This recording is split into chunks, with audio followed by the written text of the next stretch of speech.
after work, we would do blind tastings at the bar until 1 o'clock in the morning. I don't believe in being self-made. I think that is a narcissistic perspective. Discipline is the ability to wake up every morning and do something you don't want to do because it gets you where you want to be, right?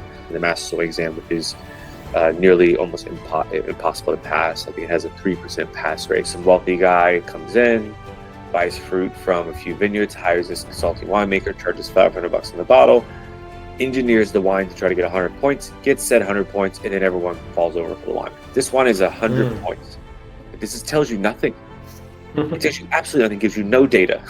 Something that was once the solution may now be the problem, that we could awaken what Bordeaux had sort of deemed the sleeping beauty of Margaux. What is an unpopular opinion in the wine industry that you believe in wholeheartedly? Hello everybody, this is the Czapp podcast, and today I'm honored to welcome a truly remarkable guest, Carlton McCoy. Carlton is a master sommelier, one of the youngest to achieve this prestigious title, and a visionary leader in the wine industry. As the CEO of the Lawrence Wine Estates, he has redefined the balance between heritage and innovation, managing some of the most iconic wine estates in Napa Valley and beyond. Beyond his work in wine, Carlton is also the host of the acclaimed CNN series Nomad with Carlton McCoy, where he explores the intersection of culture, art, food, and identity around the globe. It's an absolute pleasure to have him on the show. Carlton, welcome to the podcast. Thanks for having me. Thank you for accepting the invitation. So while I was researching for this episode, I was reading a lot about you. There's lots of information out there. Your career is so wide-reaching that it was actually quite hard to comprehend it. But what is a story about you most people don't know that has shaped who you are today? So my career in wine actually began in the kitchen. As a cook, I went to culinary school. I was raised by my grandmother, who was an incredible cook, and I spent most of my youth in the kitchen with her, where most kids were out playing. I was in the kitchen. I would say, cooking and food is my first love. So I was very blessed to be able to go to the Culinary Institute of America, and which is a really fantastic culinary school, the best in the U.S., one of the best in the world, and really sort of dove very deep into that career path. And it was my intention to one day open a Michelin star restaurant. That was really my focus. I took it very seriously. Really? After graduating from culinary school, I moved to New York City, working in really high-end restaurants and kitchens, and then I was introduced to wine as part of that culture. Went on to move into the dining room to learn hospitality management and service. For me, it was very important to learn this to be able to run my own restaurant at some point, and really fell in love with wine and the wine industry. I was really blessed to work for Thomas Keller's restaurant group when I was in New York, at a restaurant called Per Se, and was really blessed to have a wine team there that was very committed to investing in education for employees. So really incredible wine classes, very deep dives into certain regions. That's when I really had an interest in studying, reading about wine. I moved to Washington, D.C. To work for Eric Sebald, who was the chef de cuisine of the French Laundry for 9 years. He opened a place in D.C., which was sort of top restaurant in Washington, D.C. for about 10 years. And there was a wine director by the name of Andy Myers. He introduced me to the path of the master sommelier, of becoming a master sommelier. I was really blessed to have a great community of people who were very serious about their studies, very committed to learning and being the best sommelier they could. And that's really what sort of, I'd say, consumed my life for years. And I really loved it. I wake up in the morning, and study for probably 4 or 5 hours before I went to work in the dining room. Then I would arrive to work, and I was the kid that would, unload all the wines into the cellar, break down the pallets and things like this. And I learned a lot from doing that. Of course. During service, the wine director was great. He would, bring glasses of wine for me to taste and learn. And, after work, we would do blind tastings at the bar until 1 o'clock in the morning. And we did blind tastings probably 3 or 4 days a week. and it Oh, really wow. became my life.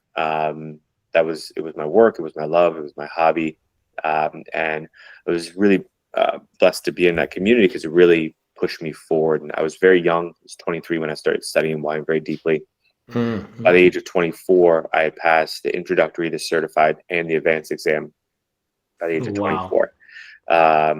And after that, I was given an opportunity to move to Aspen to become the sommelier at the Little Nell in Aspen, which is probably one of America's sort of top 5 wine Yeah. collections, and a really exceptional place to live. The Little Nell has a great legacy of master sommeliers. They've had more master sommeliers come through that property than any other place in the world. I think Yeah. there's maybe 15 at this point that have come from the Little Nell. So it was another great community of learning and people who were really deeply passionate about being great sommeliers. So I passed my master sommelier exam there when I was 28. I took it the first time when I was 27. I passed the tasting and the theory portion of the exam and didn't pass service. And I came back the next year and passed service. And that same year took over as the wine director of the company and did that. I was in Aspen for 9 years.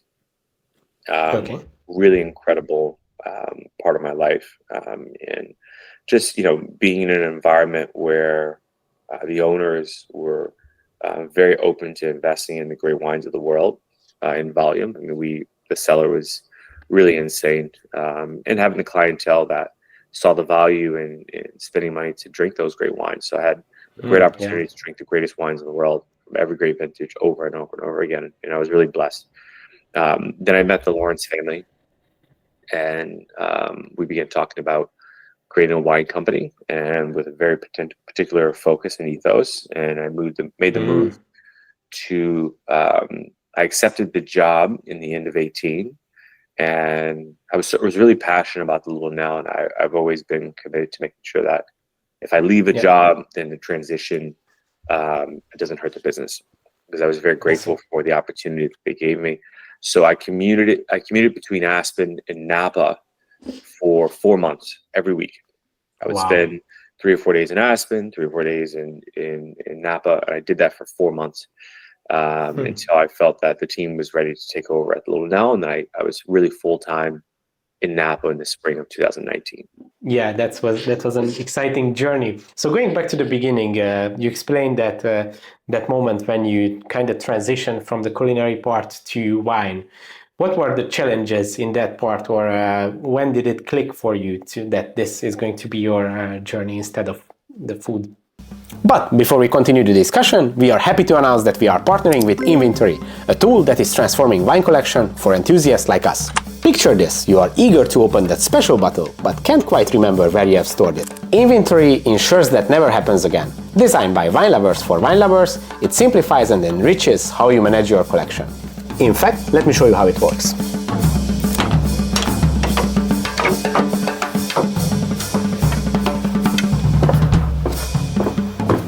Let's say I want to find my Château 1996. You just open up Inventory on your iPad, and here it is, Château 1996. You just tap on Locate, and it is going to localize it in your cellar. As you can see, here it is, my Château 1996 in my cellar in the exact location. Need to check drinking windows or adding a new bottle with just a label scan? It's seamless. And when it comes to meal planning, their AI assistant offers pairing suggestions that make every dinner feel special. Whether you're a new collector or managing a sophisticated cellar, Inventory has a tier designed for your needs, from comprehensive free access to advanced management options. It gives you more time to enjoy the wines you love without the stress. So if you are looking to elevate your wine experience, check out Inventory. It's available on your iPhone, your iPad, and your desktop. Find it in the App Store or visit inventory.com. Now back to the video. The challenges were really rooted in the fact that the wine industry doesn't have like a really clear career path mapped out. Yeah. So I'd say if you'd like to become a lawyer, it's quite clear how you become a lawyer. It's difficult, but the path is there. But the wine industry doesn't really exist outside of some sort of structure paths like the quartermaster sommeliers or the master of wine. And once I was introduced to the Court of Master Sommeliers, it became a much clearer path for me. But before then, I don't know. I think I was so young, I didn't think about it very much. To me, I saw the food and wine industry is part of one, and I think people were much more shocked by my move than I was, because to me it was all under the same realm of like the hospitality, food and beverage industry. It was all one, and my goal was to learn as much as I could about the industry. So it was cumulative. It wasn't I wasn't leaving food to start in wine. It was I added that into the repertoire, and I still. I'm very passionate about cooking. I'm very passionate about food and food culture and food history. Wine is a part of that, right? To me, they're not separate. I didn't look at them as separate. So for me, it wasn't that big of a transition. I think my friends who I went to culinary school and were serious cooks, they were a bit shocked by it because they did see this sort of barrier. And it was a barrier that I didn't see. I see. So there was a difference in perspective, but I totally agree with you about this kind of interesting, shady area of the wine industry that you don't really.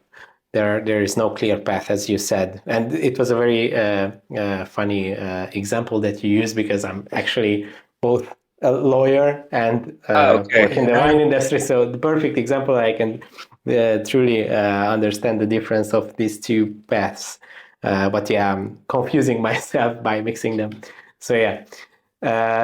So you described your mentors as a pivotal point in your success. What qualities in a mentor do you think truly makes a difference? I don't believe in being self-made. I think that is a narcissistic perspective, in the sense that if you look at any person who's successful, I can almost guarantee there were people who added value, gave guidance in some way to that person that really steered them in the right direction. For me, I've been very blessed to have mentors at every stage of my life, both professionally and personally.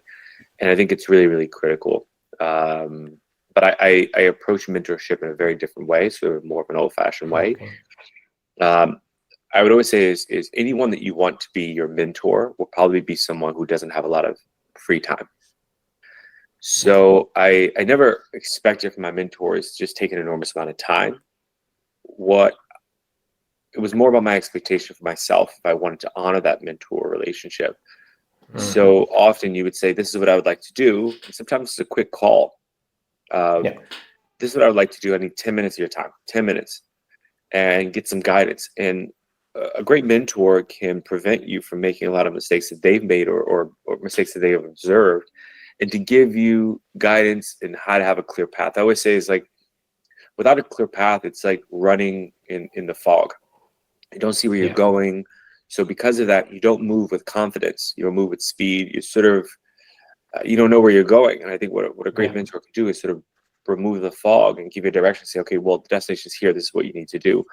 And that's all I ever expected out of my mentors. I didn't expect them to really do it for me. I've always believed in the merit of hard work and sacrifice and commitment in anything you want to do. Nothing great is ever built without hard work. And it's definitely not easy. And I was raised that way with my grandmother. She was a very hardworking person, and she put hard work was the priority over anything else, but smart work as well. So, I had many mentors throughout my career that have given me extremely valuable guidance. And I would say that I'm where I am today because of those mentors, right? I did the work, but someone had to give me the guidance. And also what a great mentor is very good at doing is being brutally honest with you. And in many ways also seeing something in you that maybe you don't have the context to see inside yourself. And that gives you the confidence, right? I think when I was going to be a master sommelier, what gave me the confidence was the few mentors I had at that time that were going through that process, that saw something and said, you can do this, and this is why I think you could do this. This is what you need to do it. But then it was up to me to take that and do the work and to commit myself to it. And I think that's what a great mentor does. That was a very interesting perspective on the self-made idea. I do agree, and I think right now it's mostly used in like a financial context. People say that it means that it wasn't inherited, the success. But I think this is a great point, that there are lots of other effects than just money. What they're saying is the words have meaning, and it can be very dismissive of the outside influences that we all have that add value to our lives and can lead to an enormous amount of success. So when people say that, yes, I understand you didn't inherit it, but you're not self-made. It really does take a community of people to build something or someone successful. Of course, and not just even like active effects from others, but like passively consuming the knowledge, reading the books and learning from the teachers. So it's like and people who have given me guidance, people I've never met, probably won't ever meet. You watch what they do with their careers. You listen to them on a podcast. You read a book they've written. I mean, that's mentorship, right? That's why I think, what reason would a billionaire have to write a book about business? They're not going to make books. Don't make real money, right? Publisher makes money. You don't make money. They do it because that is a platform in which they can mentor millions of people without ever meeting them.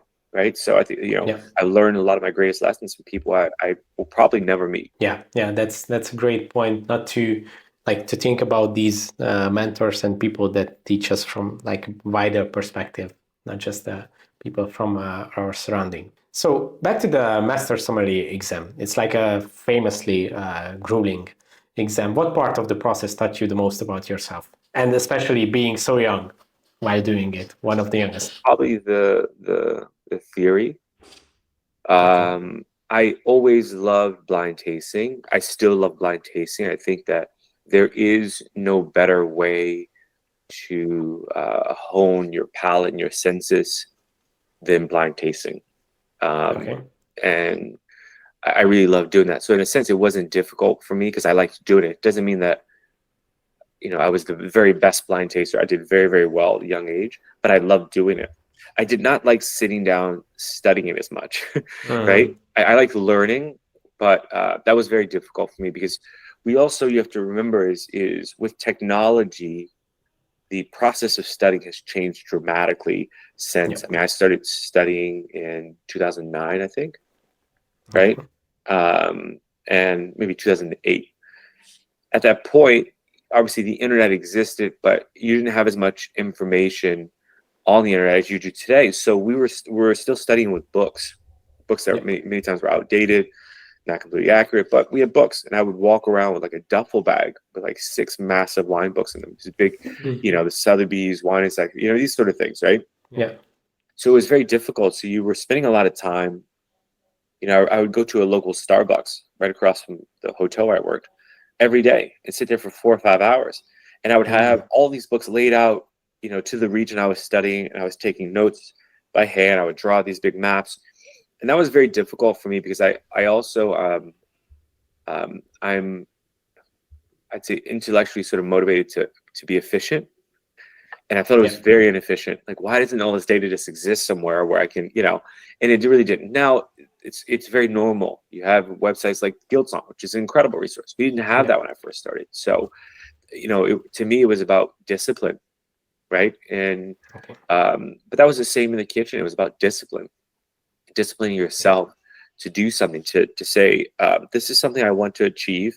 To achieve this, I have to do this. Like Mike Tyson always says, like, discipline is the ability to wake up every morning and do something you don't want to do because it gets you where you want to be. Right. And that's what I did for years. And it was very difficult some days. You deal with life. You have issues in personal life and work. But you got to wake up and you got to do this thing.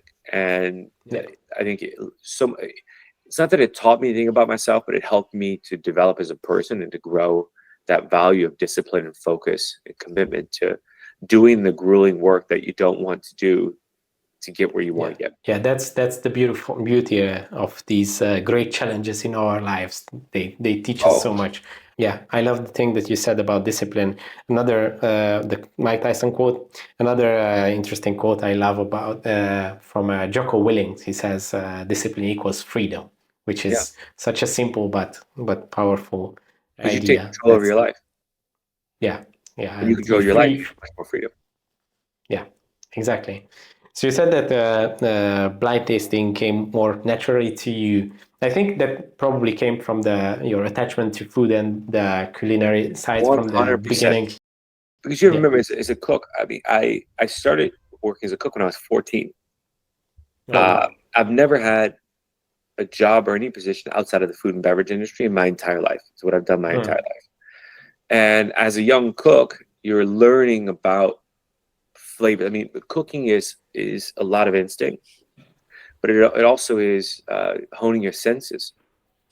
Yeah. It's about being able to smell something, taste something, and I always said, like, I can almost from across the room, I can smell the level of caramelization on a steak or my odd reaction on a steak when someone's cooking it, and I know when it needs to be flipped from across the room, because you train your senses to know, right? It's understanding balance on the palate when you're doing something like a vinaigrette. You're making a vinaigrette. There's a very clear balance where that balance goes from highly acidic to perfect to too much oil, right? And you learn this equilibrium and all the flavors and aromas that you're exposed to, especially in great kitchens that bring in ingredients from around the world. You're just sort of adding to the flavor and aroma memory data bank that you have, so that your ability to after so many times of smelling and tasting a wine to train your brain to retain that. It's just already set, because that's what you've been doing in a kitchen forever, balancing these flavors, balancing acid and fats and sugar and salt. You're sort of balancing all this stuff at all times, and that had a massive impact on my ability to advance very quickly in blind tasting. And I think that's why I loved it, because it was very similar to what I was doing in the kitchen. Yeah, and actually, I think there is like lots of technically overlap between like food flavors and aromas and aromas in the wine. So it's not just a similar technique or memorization, but I would say they're like, no matter what I do in the kitchen, I could never create a dish as complex as a great wine, which is incredible. It's a single ingredient food product. And through this sort of miraculous process of fermentation, this sort of alchemy, and through the aging and the élevage and how you produce it, you produce something that is aromatically and texturally flavor-wise more complex than any dish I could ever create. It's impossible. Yeah, that's so amazing about wine. And also the probably I'm not a cook. I was never good in cooking, but as I see from outside, the goal is similar for a cook and for a winemaker, to make it like a balanced thing, complex but a balance.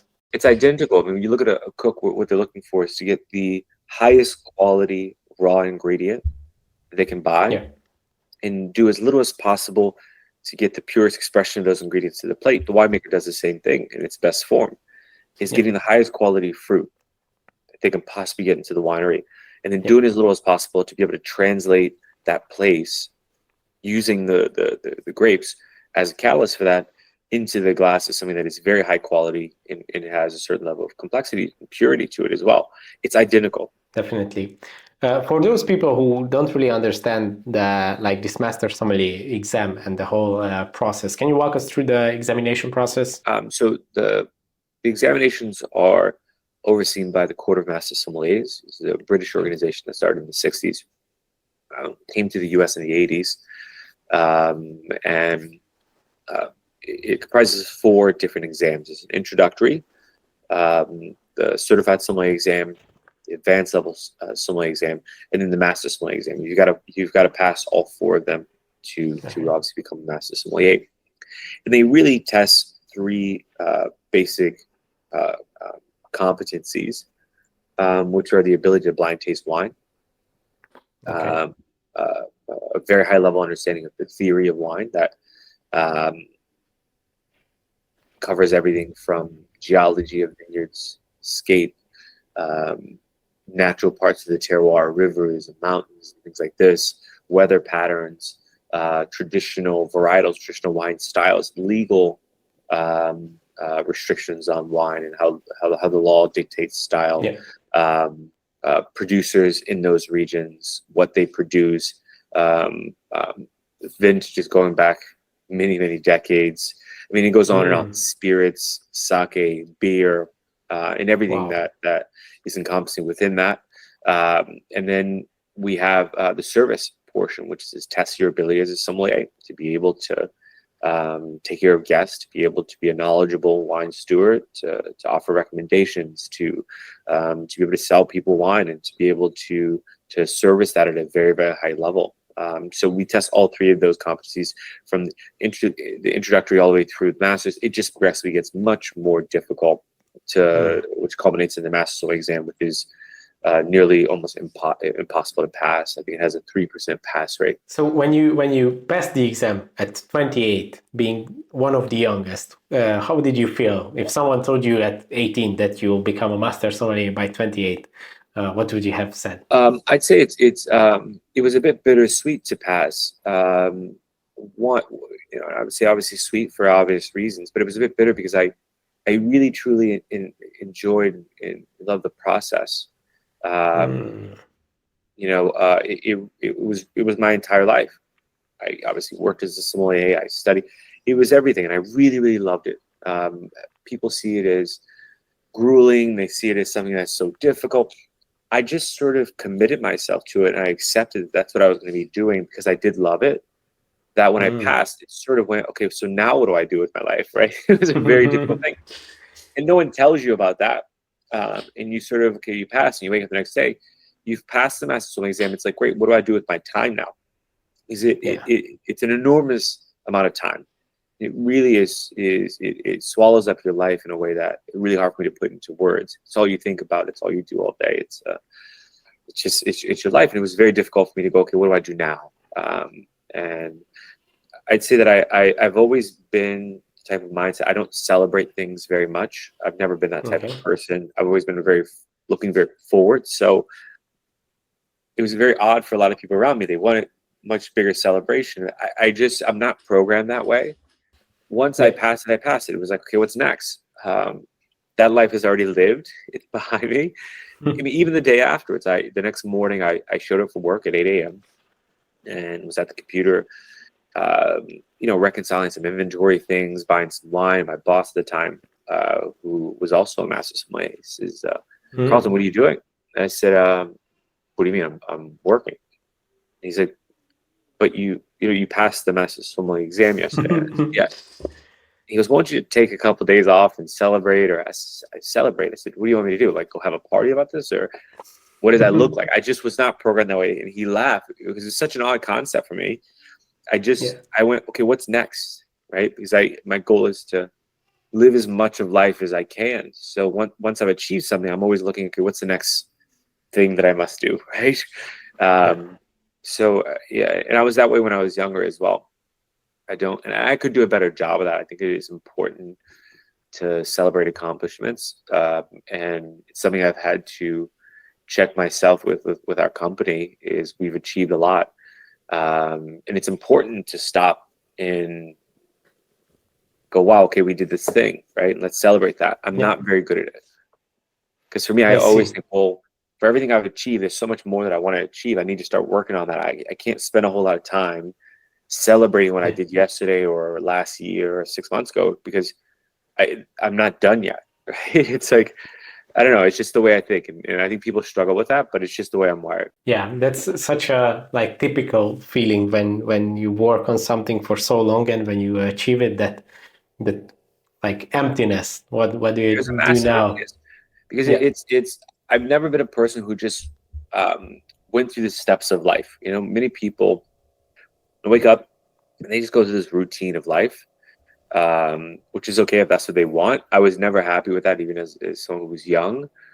I'm actively engaged with life, so I'm thinking about it all the time. It consumes me in a way that I love, because I love committing myself and working towards something and achieving. And you don't always achieve. Sometimes you fail. And that's really hard. And you go, okay, you have to pick up the pieces. Well, what did I do wrong here? How do I do it better? But you're actively engaged in living and doing things. So for me, once that went away, it was like, well, I need something else that I can actively be engaged in, that is difficult, that is rigorous, and requires a lot of me. And it's probably very difficult to do, right? Like that's the thing, is like you set a goal for yourself that's very easily attainable. It's not very exciting. Um, it's just Yeah. not. Yeah, it doesn't challenge you. It doesn't get you into the flow feeling. I think this is we just touched upon one of the like main characters of successful people. This feeling or this approach to these situations when you finish a huge challenge and being so ready and being curious about the next challenge. I know lots of people have great capabilities, very smart, but they have this different style of thinking when they achieved something and they are so like comfortable with it, and they just hold this like I see it this all the time. trophy for their whole life, and they are they hugging their It's like the guy who won the championship game in high school. yeah He walks around with yeah his varsity jacket on in high school. The rest of his life, there's nothing more sad. yeah. He hasn't done anything since. But you know what? He's telling the story of that touchdown pass he threw to win the game for the Yeah, next 50 years. that was the peak of his I life. could never be that person. I'm the person that you win the game with. Great. I would put the varsity jacket in the closet and I go, what am I going to achieve next? Because Yeah. for me, the achieving isn't for the outside world. Yeah, That's the thing, right? I think Rick Rubin always talks about not creating for other people. You create for yourself and hope that they, are accepting of it. And, but for me, I achieve things for myself personally. Yeah. So I'm not looking for the round of applause from the audience. yeah, It's nice to have. It gives you a little bit more confidence to keep going, because I think where the value is. But I don't sit around celebrating those things too long. I think it gives me anxiety to think about that. yeah, yeah. I think it's quite cliche, but I think this is like the appreciating the journey, not the destination. If you like think about this whole process, then that is your focus, and you don't really care that this one is finished because you are on this path of doing the next thing, the next thing. Yeah, and people say, "Well, are you a workaholic? Are you addicted to it?" I said, "It's not about work. I don't think of it that way, right? Everything's about your Yeah. perspective. Like to me, I think I've been really blessed to be able to do a lot of what I wanted to do because I've worked very hard at it, and I continue to. But it's not work to me. It's like as long as again, you remove the fog, you know where you're going, you have an idea where you're going, then it's a process that you're going through, and you're sort of toiling through it, trying to find the best way. It's not work. I mean, I mean, I've never had a job where I go, well, I just need to show up and do this thing, get my paycheck, go home. Great. I guess if you think that way, then that can be work. But I've never approached anything I've done that way. And I try to create a company culture here where we don't do that either. I don't need people in my company that think that way, because I can imagine it's a very depressing way to live. Yeah. And what like when people say these things, I think about what else do you want me to do? Because this is what gives the greatest joy, accomplishing these challenges and being useful in the world. Yes. And without that, sitting on the beach the whole day, that is kind of okay for an hour, but Yeah, I hate sitting on the beach with a passion.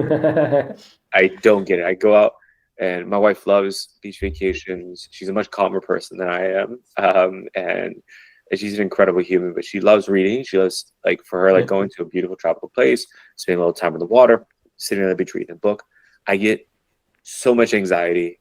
I have to be doing something. I have to be learning something. I have to be stimulated by something. And it's very, very difficult for me. But I think I would say is there obviously these things change the moment you add value to your life. Like, you get married, you have kids, and you do have to choose a priority. But I would say is that I can still achieve things. I have to do it in a different way. What it challenges me to do is to be smarter about the way I work, instead of just being the sort of, I'm just going to grind this out and be grueling. There, you start realizing, wow, I can actually achieve the same way. I just need to do it smarter, right? And that is the challenge. Then it doesn't mean people think, okay, well, now I can use my spouse and my kids as an excuse, and I'll just do less. And I don't think that's the answer for me. For me, it's how do I work smarter, right? How can I achieve what I need to, but in less time, right?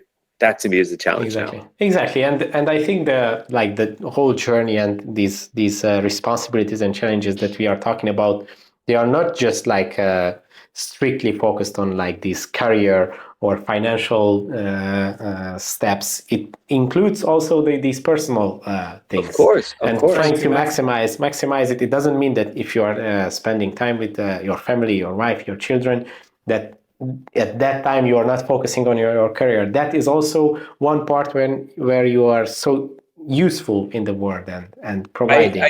I solve more problems in our company when I'm not at work. I have Yeah. a gym I built out in my garage. I used to go to the gym. It's very inefficient to drive there, drive back. So I built one in my garage. So I work out in my garage, Yeah. and I have a rolling dry erase board like you would have in a conference room. I have it in my garage, in my gym. While I'm working out, I'm thinking about problems, things we have going on in the company we need to solve, and I'm dry erase boarding ideas out as I'm working out. Stop. I'm trying to look at it, lift weights, or whatever, and I'll look at it. I'm always thinking about these things, and to your point, like challenging yourself out of work, whether it's physical fitness, exercise, trying to learn something new. I'm currently trying to learn how to play the piano, which is very, very difficult. It takes a lot of time that I don't have. So I've sort of, I think, in a sense, had to accept that I'm never going to be the loneliest monk. But if I can play a few songs that I really like, then I'll be very happy with that. I had to set a lower bar, but it's a mindset. I think that to me is important. It's the mindset, and in recognizing that you in every part of your life, you want to try to be the best version of yourself and push and challenge yourself, whether that's a husband or a wife or a parent, a dog owner, whatever it is. And I think I've seen very few people who don't try to apply that to most of their lives. Obviously, there's examples. There's the business person who has a complete failed personal life because work has become the absolute priority over that. And I would say it's because they chose the wrong challenge, right? They didn't look to say, how can I do all this and still be successful? They said, well, no, this is how I do this, right? Most definitely. And actually, your technique of working out and taking notes about work is, I think, a very great idea. I read a couple of days ago a scientific paper on this idea of doing something different can help you. I'm not like a Of course. Yeah, physician, but yes. in your brain, the neurons free up that part of your brain, your work part, focus on different parts, and then that part has time and energy to solve some issues. And that's why working out is a great example, showering, and even sleeping.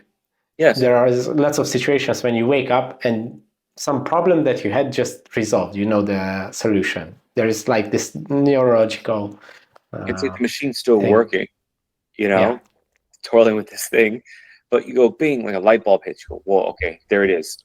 That's the answer. Yeah. When you don't force it, you do something else, then it has time to resolve it. Going back to the idea that you said, not idea, but your style of not really celebrating. Don't you think that this way of thinking about it is okay when we are talking about more individual successes, but when we are talking about teamwork? Isn't there shouldn't we think about being respecting our teammates and the whole achievement by paying a little more attention to celebrating it in apprentices, not for yourself but for others? Yes, I would say it's one of my great weaknesses. It's something that I have to remind myself to do, and our team reminds ourselves to do it, is to stop and celebrate. I mean, I recognize I'm not good at it because I'm not wired. That's not how I think. So I have to adjust my approach to do that because it is critically important. I do an all company meeting every fall around the holidays, actually, usually in December, and we use that as a platform to really celebrate everything that was accomplished that year as an entire enterprise.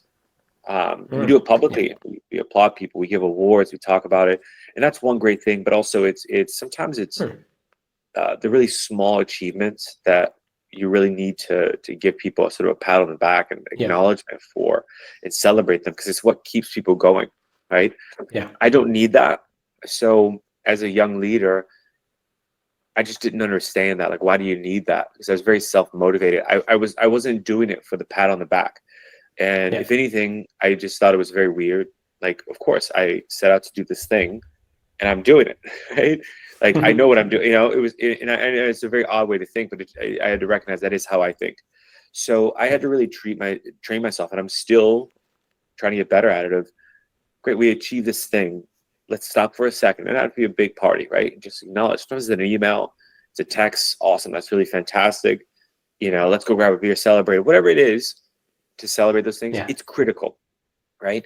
The second part of that is, I think for employees, it communicates to them that leadership is happy with the progress and that they're headed in the right direction. It gives them confidence to keep going even harder in that direction, right? Because without that that clear approval of the process and what we're achieving, people don't have the confidence to move forward openly and quickly. You're sort of hesitant. So I've found that by doing that, it sends a message of, yes, we're on the right track. That's exactly what we should be doing. That's excellent. And they push even harder.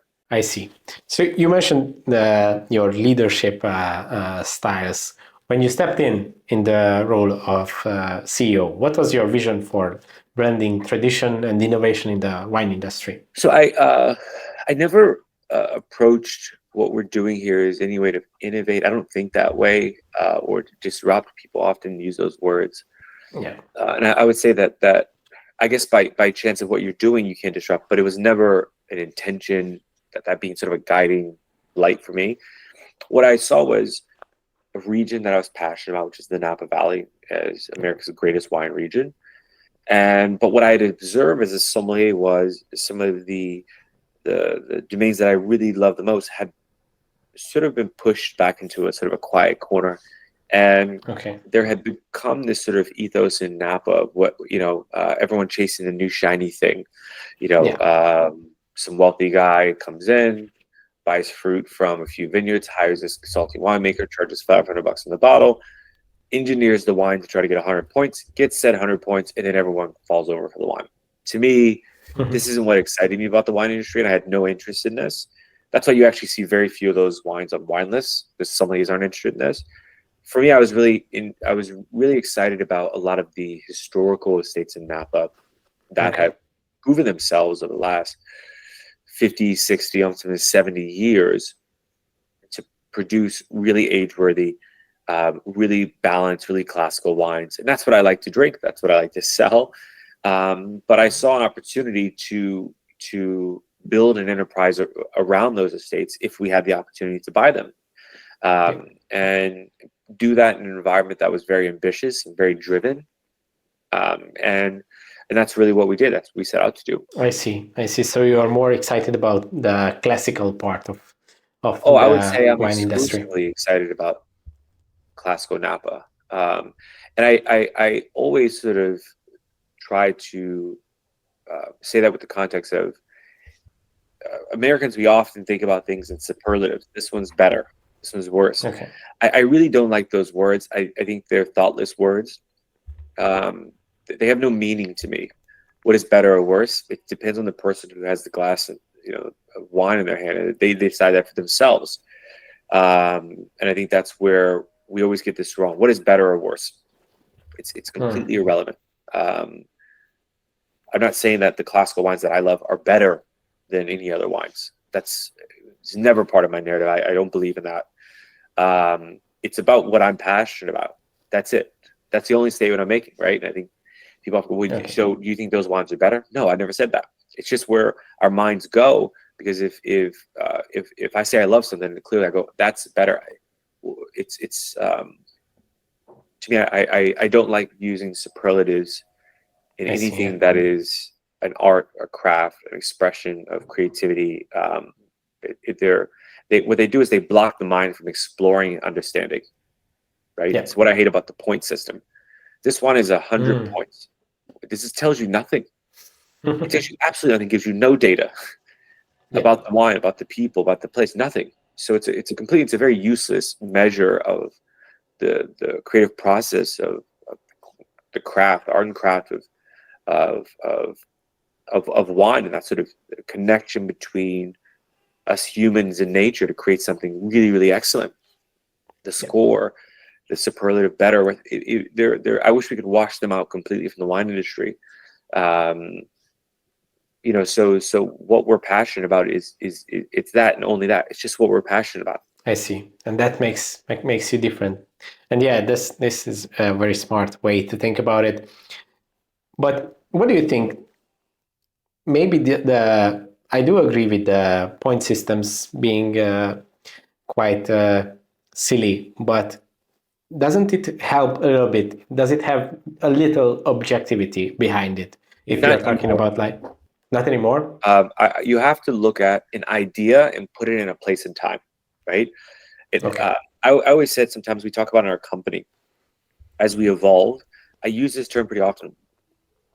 Something that was once the solution may now be the problem, right? If we've structured a team a certain way and we needed that for this time and place, okay, great. Now we've fixed these problems. We've grown. We're here now.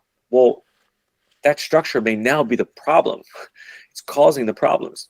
You have to remember when the point system came about, really in the early 80s, Robert Parker sort of created this, really starting his big vintage was the 82 Bordeaux vintage.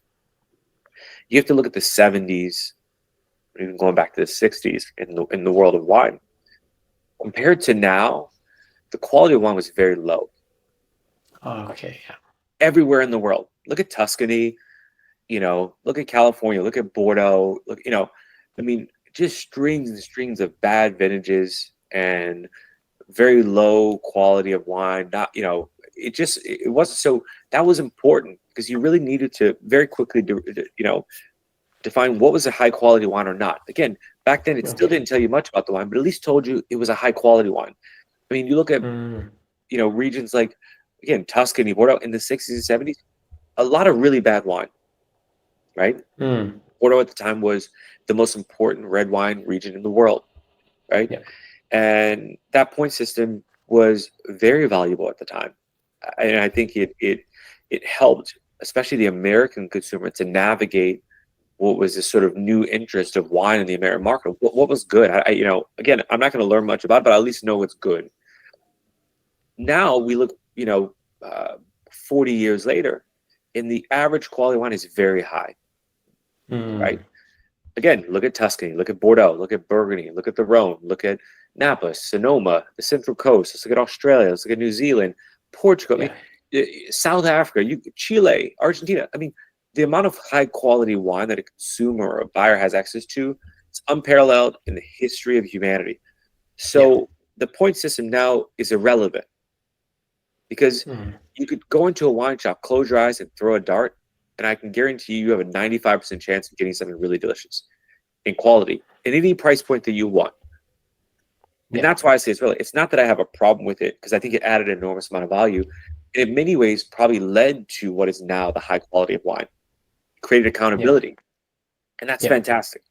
It's necessary. It pushed everyone to produce the very highest quality wine they can produce, because they know they had to sit across from that critic, and they had to send the bottle to the critic, and that person was going to give them honest feedback on it, and the world would see that. It created accountability. But now, I mean, come on.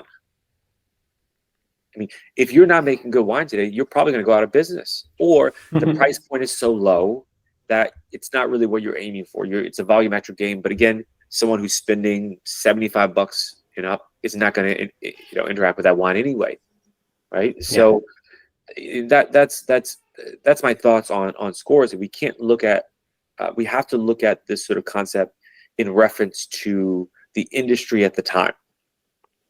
Go to the Napa Valley.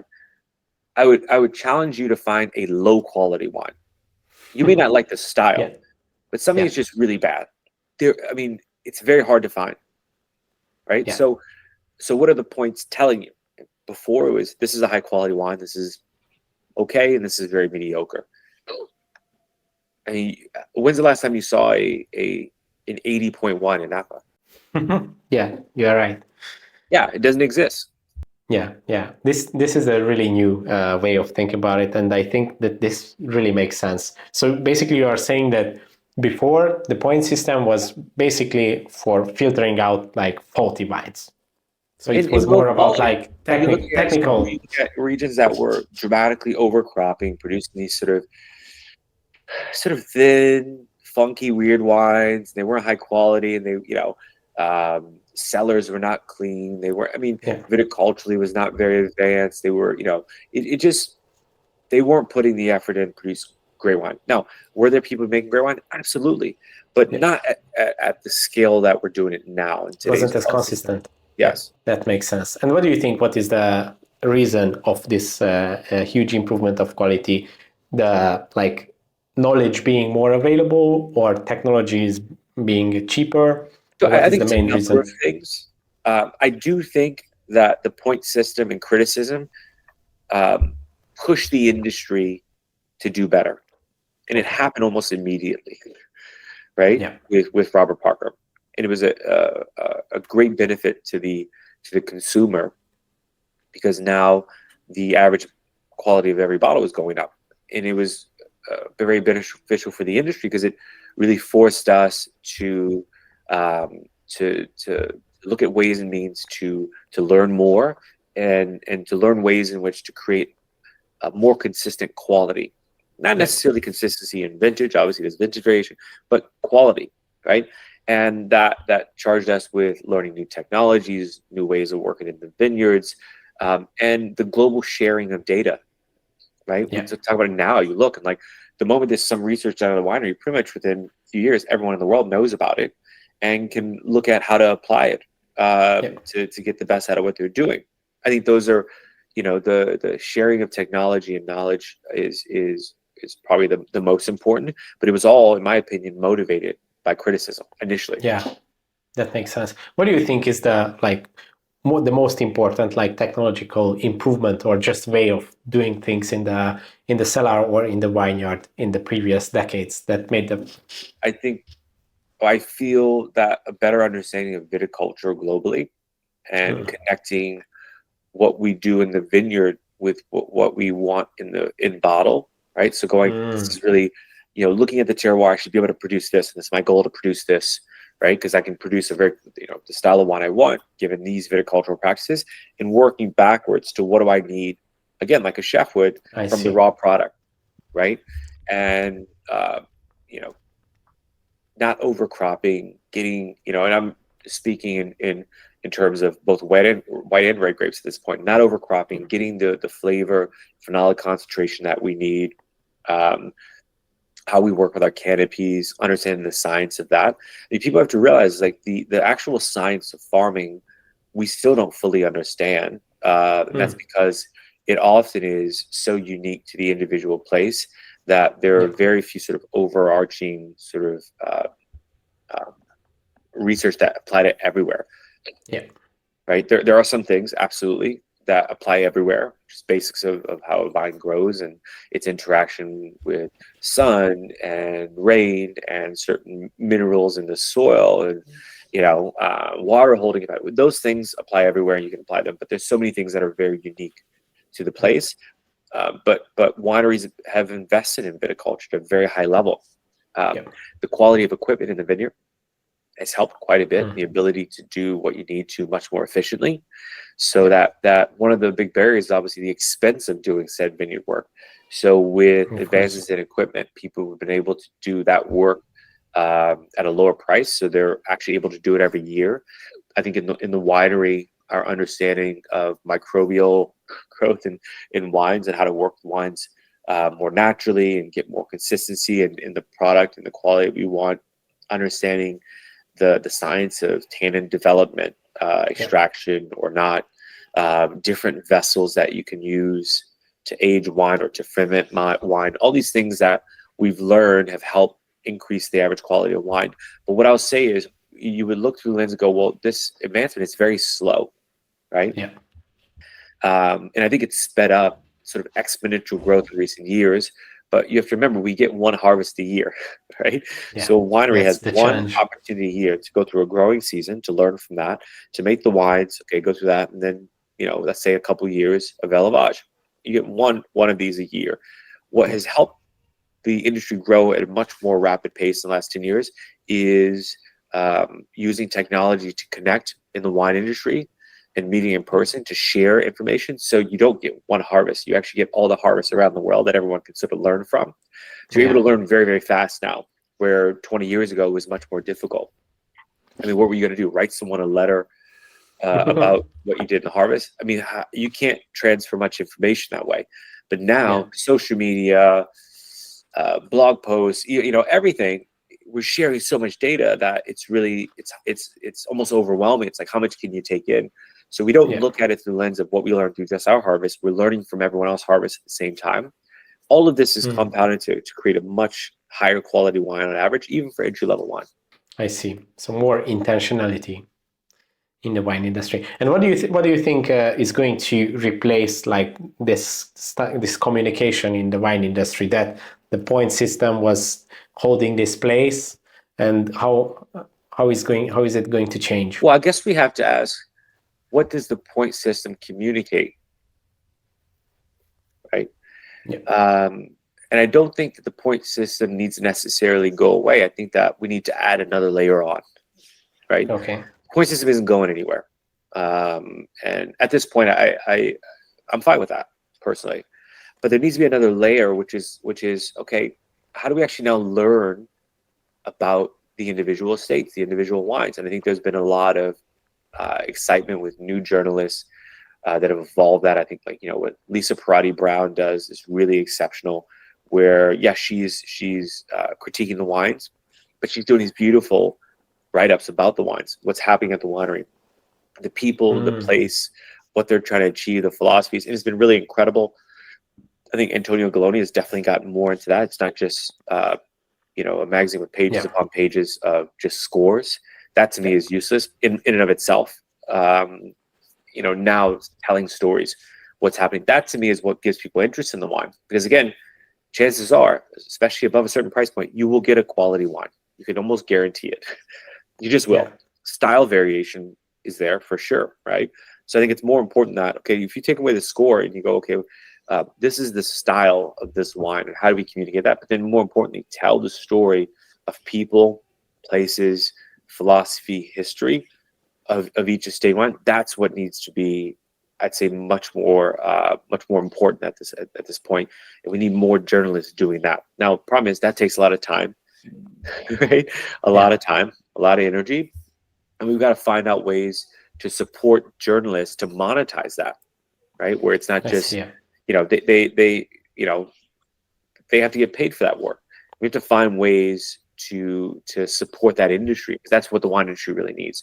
That communicates what's unique about this product that we all are really blessed to produce. Yeah, I do think that wine is really about story, and lots of people are drawn into the wine industry because of that. When they have this first experience of learning the story of a winery, or even like technical details, the story of a grape variety or something, and realizing that, wow, this is such a complex world.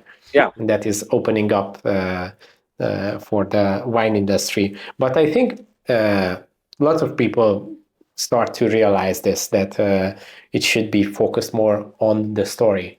But lots of wineries get into the problem of trying to tell their story in such a template way of talking about, okay, this many acres, these are the grape varieties, this is when we harvest. What would you say to the wineries or people in the wine industry, to journalists?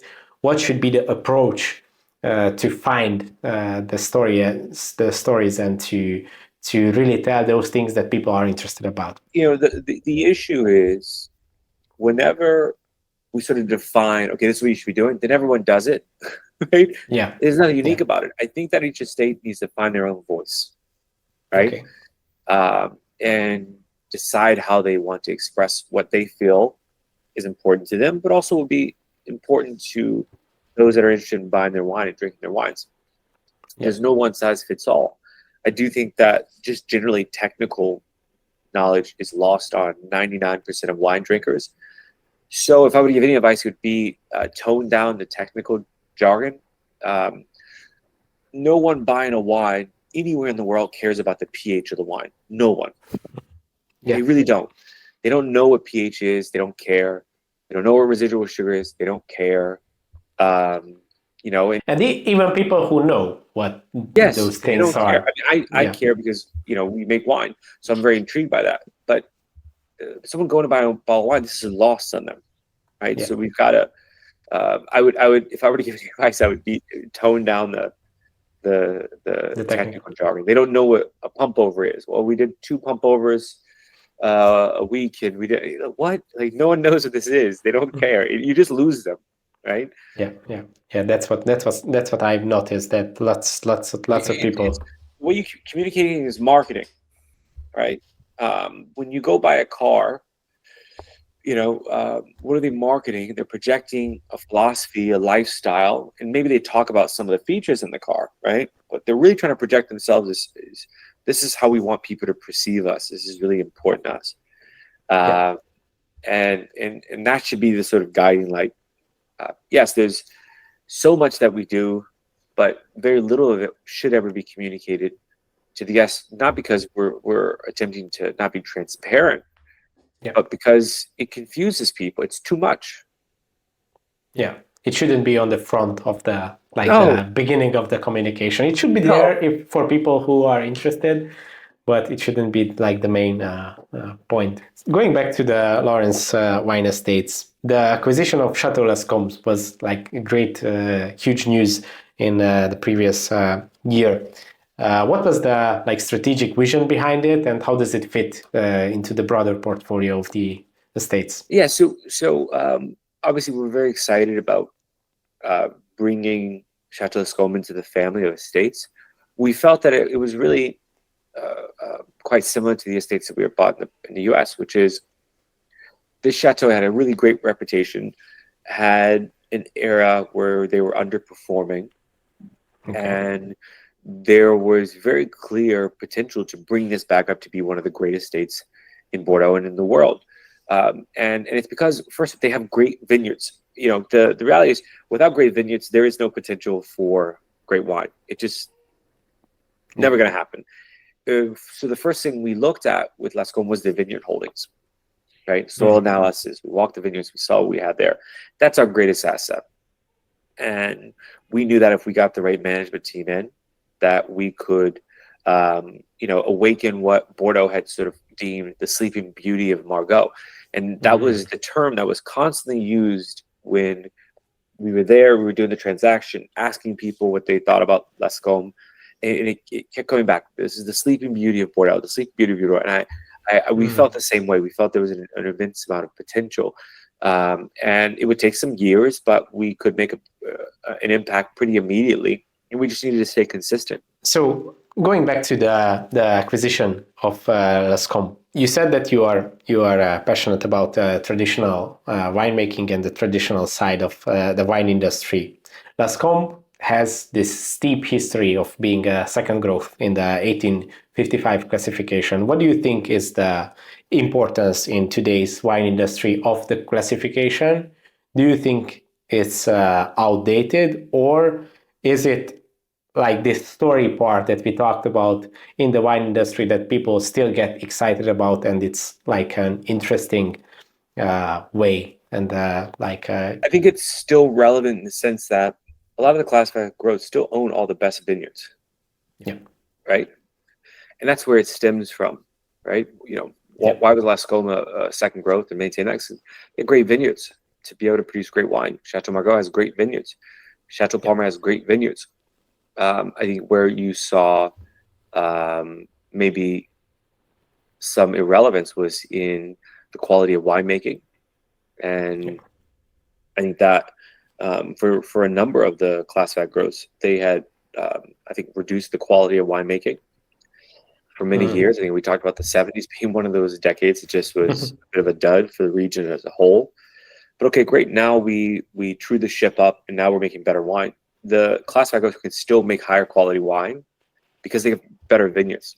And if you have a mediocre vineyard, even if you increase your quality of winemaking, there's a ceiling as to how great a wine you can produce because your vineyard is inferior. That's just the basics of science of how vines grow, and what you can do with them. So I think it's relevant, although some of the chateaus at times underperform for their classification. And I think for Lascombes, what we said from immediately from the 22 vintage was, I don't believe in this mindset. Well, over the next 10 years, I go, no, you get a vintage every year. So this starts now, right? Yeah. You can always learn and become better. And I agree with that. You can refine and get better, but there is a big leap that you can take immediately in your viticulture and your winemaking practices that can bring you up to date very, very fast. We all know what they are because we do have data. We know the science of it. And it is science from other parts of Bordeaux, from other chateaux in Bordeaux, from what we know to be true and how a vine grows, from what we do in Napa. Obviously, it's different in Bordeaux than in Napa, but the science is what it is. Yeah. And we know at a base level the techniques used to make very high quality wine. Now, the first step, make high quality wine. Then, what do we want to do that creates the Chateau Lascombes voice and style? Because the human element in terroir is real. Yeah. And it's again, we'll go back to the comparison to a chef. If you give the identical ingredients in the same recipe to 5 different chefs, you will have 5 very different dishes, right? Yeah. Because winemaking, if it's done well, it's still driven by a bit of instinct in the hand of the winemaker, right? There's so many decisions that are made daily, weekly, monthly, yearly in a wine's life before it even gets to the bottle, that you can have something very different. So then it's 22. If you taste the 21 Lascombes and the 22, the spike in quality is undeniable. It just we reduce the vintage, the quantity of the Grand Vin by half immediately. Wow. 1 year. Wow. Very, very basic, difficult economically, but it's the right thing to do, right? Yeah. So we make that decision. Great. We know that we can produce this much Grand Vin. We can't produce this much Grand Vin because we're never going to get the quality we want. This much Grand Vin. And do that. What did that do? That increased the quality of the second wine. Yeah. So both are better because of that, right? You have more second wine, but it's much higher quality. 23 came around, much more classical vintage. Then we started asking the question, what did we want to say? That's a longer journey. That takes years. But the quality increase is immediate. And I always argue with people about this because I think that the wine industry, we are a romantic people. And I love that about us. I love about our industry. How can you be in the wine industry without being a lover of philosophy? I read philosophy all the time. I'm right now in this very deep dive into Japanese philosophy, and I am like enamored very deeply. And I'm not going to go on that, but I can speak for hours about what I study. And how can you be in this industry? How can you walk a vineyard and farm, and make wine, and drink wine without being a lover of philosophy? And it is that philosophy that makes the differentiation in the voice in what you express. That's the magic. Making high quality wine, to me, especially as a second growth of Bordeaux or being a great estate in Napa, is a bare minimum. This is when the conversation starts. That's technical, right? Yeah. We've got the science. We know the techniques. We do this. Great. Inject philosophy. Now I have personal expression. This is, to me, the magic in what we want to be doing. And that's what we're now on this journey at Lascombes of going, what do we want to be? And I think we were really blessed to hire Axel Heinz is the CEO and director. He's a really brilliant guy. I love working with him and learning from him because I think my position is very unique in the sense that because I have 5 winemakers here in Napa and 1 in Bordeaux. I learn from all of them all the time, and I'm in a very blessed position because again, I'm not having 1 harvest a year. I'm having 6, and I'm learning from all of them all the time, and it culminates in a very, very fast learning process. And so for all of our estates, and especially Lascombes, it's what is our voice? What philosophies are going to guide our identity and what we want to say? I see. That makes sense. About the quality of the vineyards, there is this great saying this old man always said, and I really think it's an important lesson in the wine industry, that you can always make bad wine from good grapes, but you can never make good wine from bad grapes. So that's, I think... That is very accurate. Yeah. So that's basically, yeah. So with Lascombes and the classifications say that this is one of the still standing like rules of the classification, having the Oh, best I vineyards? would challenge anyone to, we're about to release the 22 Lascombe. Buy a bottle of 2021 Château Lascombe and buy a bottle of Yeah. 2022 and just have them side by side. Yeah. I mean, it's again, technically the wines are so much better, higher quality, right? And now we go, okay, what is that voice for Lascombe? And that's the journey we're on right now. Wow, I'm excited to taste them. The Margaux terroir is famous for huge, like unique soil diversity. How does this influence the wines produced at Lascombes, and what sets them apart? Yeah, it's very interesting. It's like a quilt. I mean, we have so many different soil types in Margaux, and they're not very consistent. Yeah. So we have we have patches that are gravel and sand and have almost no water holding capacity, right? We often have things like Cabernet Sauvignon and Petit Verdot planted on those. And then we have clay and different types of clay. The Merlot tends to be planted on those. Yeah. But we have Cabernet planted on those as well. And we're planting more Cabernet on clay. What people don't recognize is actually the best plots of Cabernet Sauvignon, like Château are on clay. Oh, really? The in clay, the vine, especially where we are in climate change, it's raining a lot less, it's warmer. The clay doesn't stress the vine as much, and it gives it the nutrients it needs and enough water. And as you know, in Bordeaux, you'll get this sort of trickle of rain throughout the growing season, which we don't really have in Napa, that keeps the vine really going. But you don't have this risk of like the vine shutting down, which can happen in sandy and gravelly soils where you don't get enough rain. You have this extreme heat. That's a real issue. And it also, each soil type and each varietal planted on the different soil types, what they produce is it's like different notes, right, in the harmony. We always, I like to compare these things to either like artwork or music, right? And you take Cabernet Sauvignon on one soil type and it could produce like a high tone. And you take that same budwood, same rootstock, and you put it on a different soil, and now it's a base note. If I blend these, I get harmony. So what we're doing is we're taking the different soil types that we have at Château Lascombes, the different varietals, different vine ages, and so forth, and we're using them to create harmony and blend those into something. We have limestone, we have blue marl clay, like they have at Petrus. We have all these different soil types, and they're farmed very uniquely for their soil type and the varietal that's on them. They're harvested separately, vinified separately, and aged separately. So they have their own life, and we're going, okay, what is that note that this is producing? And at the blending table is when we try to find the harmony. That's really what it comes down to. There is no homogeneous sort of profile. They're all very, very different. And the blending sessions are incredible. I mean, we have this a big dining room in Château Lascombes, this massive table. And the table is wrapped all the way around with samples for us to taste. Hundreds of lots. And we're literally just we're trying to find what's the identity. And it's really interesting when you write like quick tasting notes. You have so many lots. You're not gonna write these really in detail. The way that each taste is sort of express the identity of those lots is very, very interesting in the harmony that we're trying to create. But then also there's just quality level, right? There's I always say that really high quality wine is dense, not fat. Those are very different things. You can have a very ripe, high alcohol rich wine that has no length and no density. When we're looking at wines that are going into the Grand Vin, they have to have a density to them.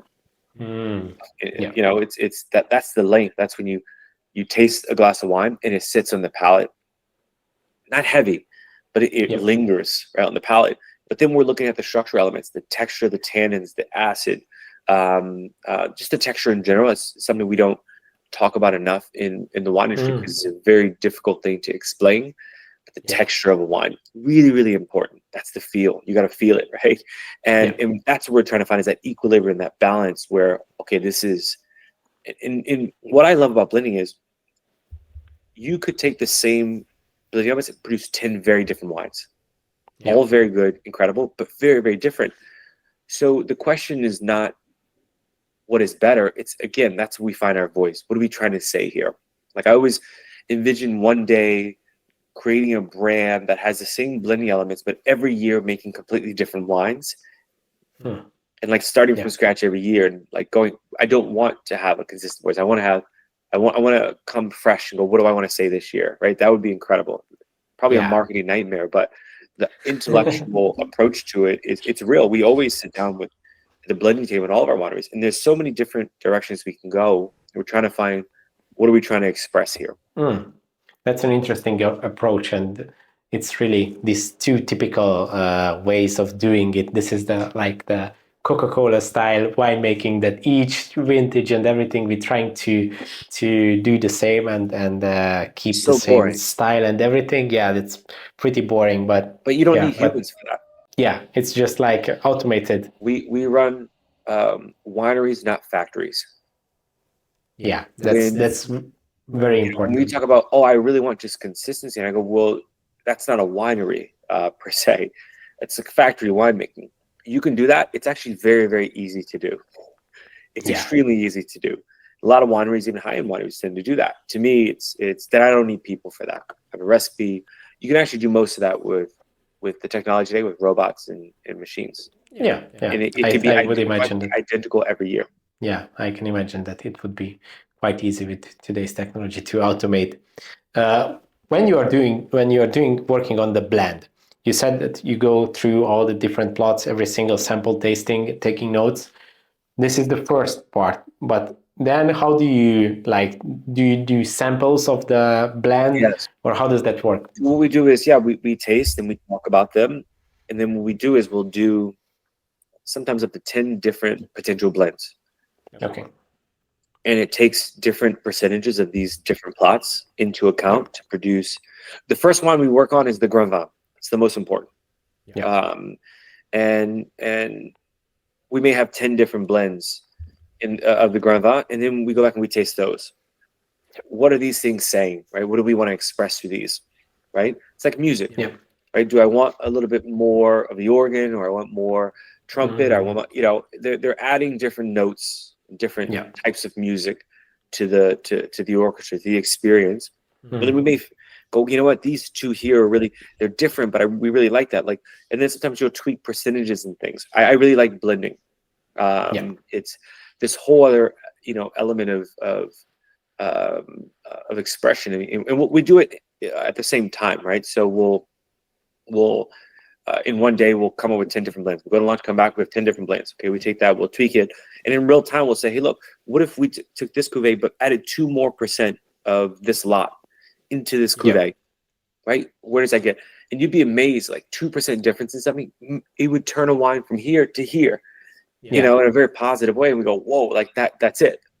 That's it. Okay, we want this cuvee, and what if we added like 3% of this lot into this? Great. Now we have two very different wines, both great, just very different, and we have to decide what do we think is not only expressive of what we want to say, but of the vintage and the place. That's the last check, right?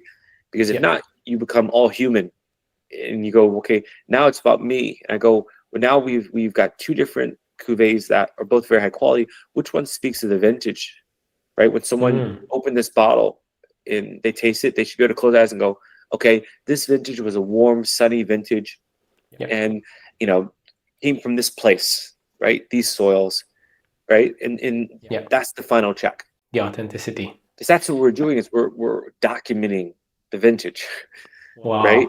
So it has to, the last check, and people always end with, okay, this is high quality. If you go, does it express this place, our vineyards in this vintage?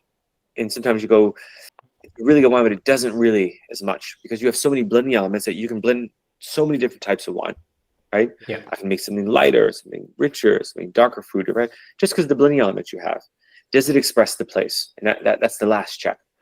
So beautiful metaphors, with the orchestra being the blending of the wine.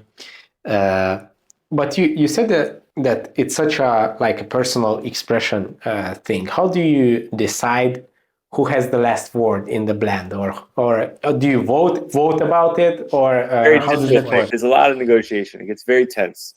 I can imagine. Easy if everyone agrees. Let's put it that way. I see. It's difficult. What I'll say is, the more the teams work together, and those first few years are difficult. There's a lot of negotiation and compromise. Yeah. You get closer and closer, and then once you get to a certain point, okay, we're all on the same page here, and we know. It's like, just imagine writing an orchestra symphony. No, we need more of this, we need this, and you could argue, but after a while, once you get it, you perform enough together. It's like, we know this is the perfect timing to hit this note, and to bring this in, and right? But there's a process there. That's the human element. That's very difficult to manage because as humans, we all have egos, and our opinion is just that. It's our opinion. It's not right or wrong. It's just our opinion. And many people are motivated to have their opinion win, but it's an ego thing, right? So we try to, as much as possible, keep the ego out of the blending room and focus on asking those core questions of, okay, what's the texture? What's the density? What's the finish like? How are the tannins? Yes, that's what okay, great. Now what are we trying to say?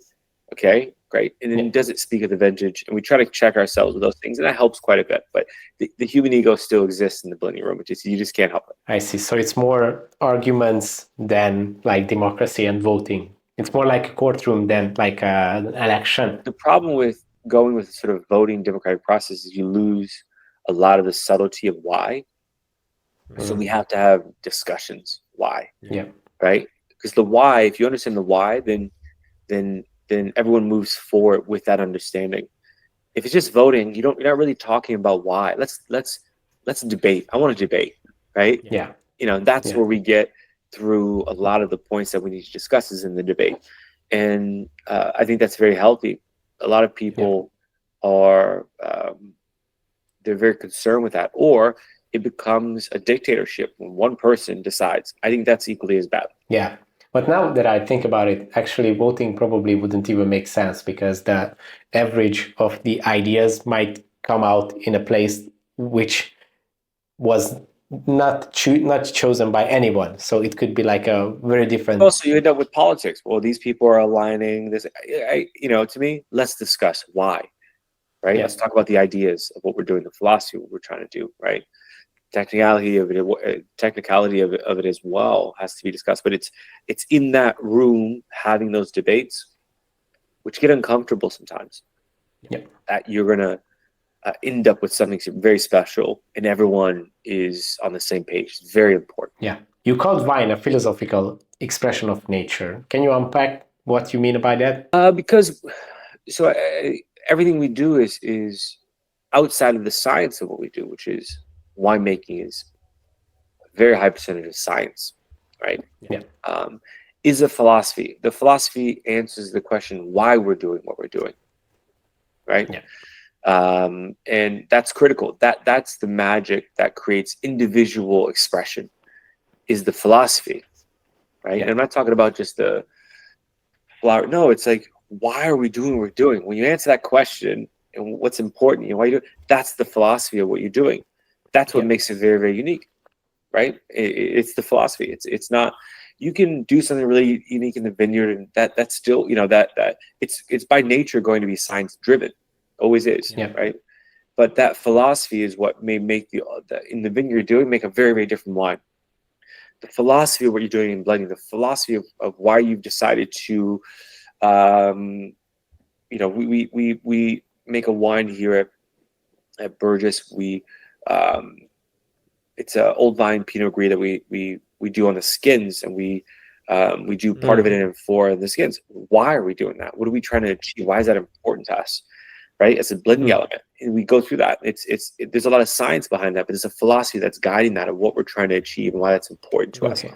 A connection to a history of producing that variety that way in Slovenia and Friuli and other. We want a connection to that, right? There's a textural and aromatic element to that blending element that we have that adds something to wine. This is all guided by philosophy. I see. Yeah, that's a beautiful way of thinking about it. I want to talk about your show on CNN, Nomad, with Carlton McCoy. How was that process? You explored the intersection of food, wine, art, and culture. What has surprised you most about these connections? Well, what I'll say is I never aspired to be on television. It was nothing I was really that interested in. But the opportunity came, and I sort of tried to live by this thing of, sure, I'll do it. and it's something that I think just if I felt was going to make my life more interesting, where I can learn more about the world and people, then I almost always sign up for it. And this is a really unique situation. I don't know if it's ever happened before, but I was working with a production company, and they wanted to do a show about wine, and I did not want to do a show about wine for a number of reasons. And they said, "Well, what do you want to do?" And I met with CNN. They really liked me as a person, and they said, "Well, just send us what you would want to do." And I sat at home one night. I wrote this entire thing. And I guess it really spelled out the interconnectability of almost every cultural pillar in the world. How they're never, no one lives in a silo. They're all connected because it's about human history and human culture that it's always intertwined. Look at music and art and wine and food and religion. It's all intertwined in some way. And I really wanted that show to go, but it also is constantly evolving, right? I hate watching a show and someone goes to visit Germany and inevitably half the show is about World War II and the Holocaust. And you go, okay, yes, terrible time for humanity, one of the worst atrocities in human history. But what's going on in Germany right now? So, and so I really didn't want this to be a show talking about history, about what happened here 100 years ago, right? There's another show for that. There's another book for that. I wanted to go and get a snapshot of these cultural pillars and talk about how they're intertwined into what makes that place unique and the lived experience of the people who occupy that space now. And that's what we got to do. I sent them this email and they loved it, which I was very surprised. And they did it. We did 2 seasons of it. And for me, it was one of the most fulfilling experiences because I got to meet some of the most incredible humans that I've ever met. Some of the most interesting, compelling people, the kind of people you would love to sit across the table from and have a conversation. Like my days were filled with that. I mean, it was like I was on a high. I love nothing more than great conversation with interesting, intelligent, thoughtful people over good food and wine. And I was doing that. And that to me, it was very fulfilling. I see. So you had this creative freedom. Yeah. It was I don't know how it worked out. I don't know. It must have been, I don't know, good luck, fate, God, I don't know, but it worked out. I would never guess you told me when I was 18 I was going to be doing a series on CNN completely dictated by what I wanted to do with no experience on television whatsoever. It's not like I came from a background with like, oh, I know this guy. Yeah, he's done all these cool shows. I'd never been on television and somehow I got to do this thing. So, it was really great. Well, probably the idea was really good, and they saw that. And the luck was that they recognized the potential in the idea. In my mind, I went, I'm going to send this email. They're going to laugh, and I'm never going to hear from them again. That's what I thought. But I go, what's worst that can happen? They can say no, and my life doesn't change at all. Exactly. Well, congratulations, because it truly was an interesting journey, and as you said, not having any experience, that must have been a great challenge. We'd also just come out of COVID, so no one had traveled in a year and a half, 2 years, and I got to travel the world to some really incredible places. So me personally, it was very fulfilling to be back in the world and meeting with people. And you remind yourself that the vast majority of people in the world are awesome. They're really good and they're really kind. And, sitting in the house looking at the doomsday news, you forget about that, and you go out in the world and you go, no, this is not accurate. Like actually people are pretty amazing. The vast majority. Yeah, that the news and the media kind of distorts our view because we have this evolutional tendency to pay more attention on the negativity because that helps us to survive. Yes, it's a survival instinct, so we're paying more attention to it. But they realize that and they put more up. I get it; it's the business decision, but it's not actually a projection of humanity on any level. Yeah. We always have to remember that and help others remember that because people kind of get lost. What do you think? Where is Napa Valley heading and the global wine industry in the next decade? I've been really impressed. Since I've been working in Napa Valley, I've seen Napa become even more relevant and important around the world for a number of reasons. But I think Napa is going through a shift right now, looking at, again, who it wants to be in the world. And there's a whole new generation that's coming to power now at estates and being involved and taking over estates. And there's a big shift happening. And I would I would say not egotistically, but I think our company had a big part to do with that by not sort of aligning with a sort of modern approach and saying, hey, look, we know what balanced age-worthy wine tastes like, right? The estates that we've purchased have been doing it for many years. Can we do it better? Absolutely. So we're going to keep doing that and just do it better, right?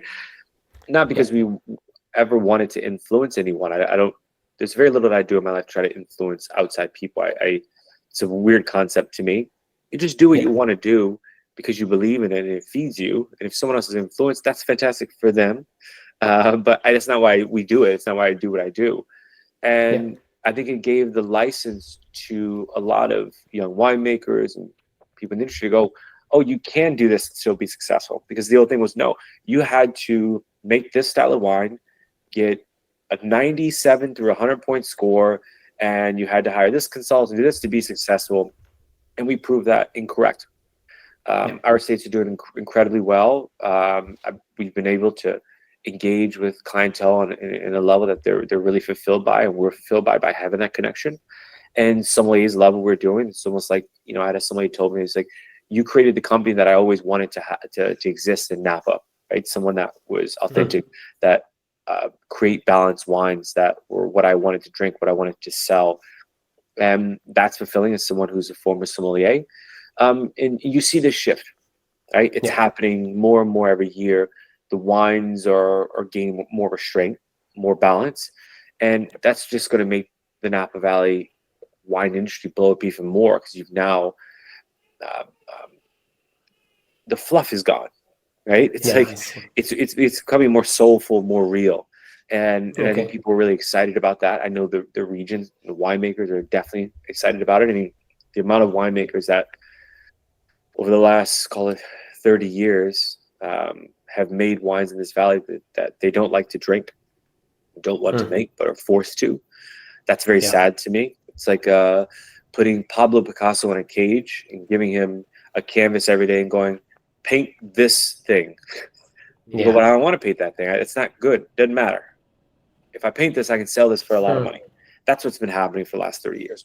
And the proof of that is, it's the only region I visited where I would go to winemakers' homes and they would never open any of their own wines. You go to Burgundy, they open their wines with their friends' wines. That's it, right? But we're coming out of that very, very fast. And we've been very fortunate that critics and journalists have been very, very supportive of that evolution, because that is important, because they do communicate things to the masses. And they are really behind what we're doing, this evolution that the region is having currently. I think that, and I know that there's been much more of a focus on natural farming, getting away from a lot of the chemicals that were used in vineyards from the previous generation. Obviously, there's still a lot of people in the whole world that are using, glyphosates and these artificial fertilizers, but it's less and less every day. Younger generation, not interested in working that way, right? In more, lower end winemaking, all the wines in our enterprise are all made very naturally. All native ferments. We farm everything biodynamically, or even further, we do regenerative and promiscuous agriculture in a number of our vineyards. And again, we're not doing it because it's some buzzword. For us, it's the most fulfilling way to work, and it makes the best wines, in our opinion. So all these things are happening. It's a very exciting time to be in the Napa Valley, to be working here, and to be, leading an organization that is, in many ways, a big part of that evolution. Yeah. Do you think that this positive trend is going to influence the consumer side, or are people going to be more interested in the wine in general? Because in the last decades, we saw the trends that wine consumption is going down by almost every year. Although the quality wine, like the quality is increasing. So what do you think? How is it going to affect it? What we're looking at is the younger generation. What I say is younger generation it's call it 50 and under. They're looking for things that are much more authentic and real. You have to remember the psychology of especially the American wine buyer in 80s, 90s, early 2000s. This is a generation that in many cases, they were the first people in their family to ever drink wine. So they really didn't know much about wine. They didn't know what they liked. They often were people who were spirit drinkers as a priority. So they drink Manhattans, sweeter, richer things, martini. They want bigger things. So that style of wine really, really appealed to them. And one thing I see, those wines are much more easy to understand because they have less nuance. They're just big and ripe and sweet and ton of oak and all the flavor profiles they're just huge. And it's like the barbecue sauce of wine. It's just sweet and smoky and rich. It is, and it's very appealing. And that actually, I think, helped California. We use Napa as a scapegoat because Napa is the most luxurious, the best region, but this follows suit everywhere. Paso Robles, Central Coast, Sonoma, everywhere. So I'll say California and even Washington State. And but the next generation, they have a much more global palate. They are more interested in wines from around the world, from Europe and so forth. So their palates are a little bit different, less sweet. They want more. They want more acidity. They want more balance, and that has created a situation where Napa can now take that evolution and actually that evolution where with the previous generation you would have gone out of business doing this. Nowadays, it's bringing in a younger generation that wants that, right? Yeah. So it's actually made the region more appealing to that younger demographic that is not. They're drinking a style in the sense that there's a realm of style where wines are anemic, but they're also not over the top, right? It's that I always say it's like that perfect medium of. And you have a lot of range within that. Yeah. But they're not over the top. They're not anemic, right? And it's right in the middle that people really love. And I think all the great wines of the world are in that realm. I see. That's a really optimistic view. I'm an optimistic guy. Yeah, that's the way to go. What do you think? What is an unpopular opinion in the wine industry that you believe in wholeheartedly? It's an unpopular opinion in the wine industry that I believe. Yeah. It is that a very large percentage of wineries make wine to appease critics, almost exclusively. Okay. And it's a fact. It's not a popular opinion, but it's true.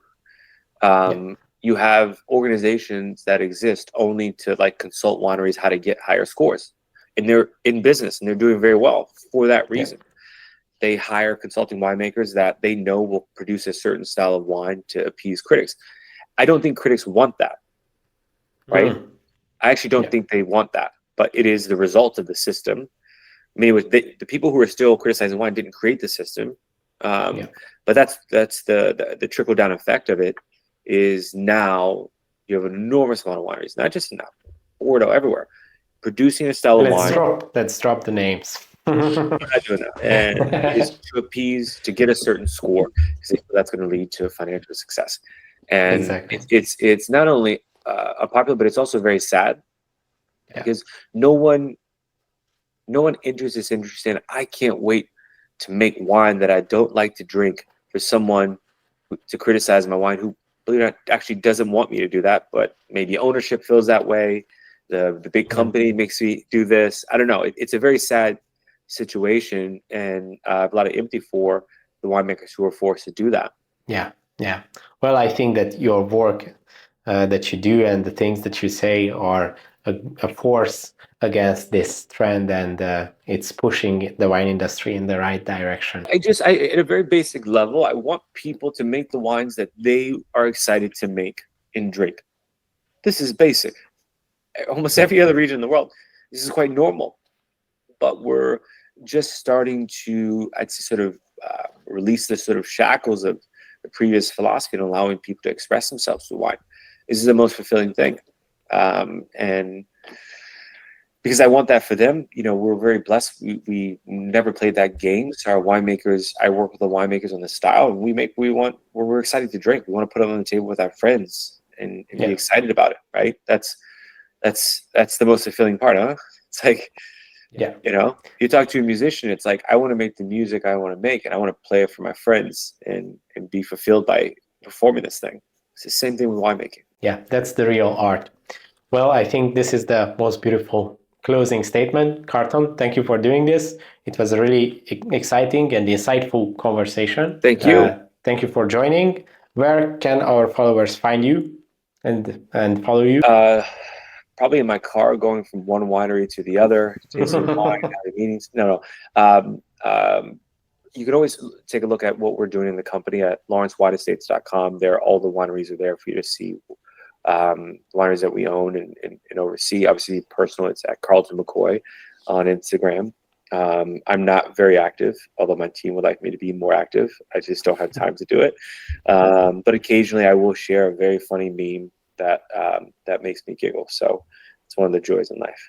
Well, I would suggest for everybody to check out Lawrence Estates and Carlton McCoy's memes as well. Thank you, everybody, for joining. Thank you for watching, and see you in the next episode.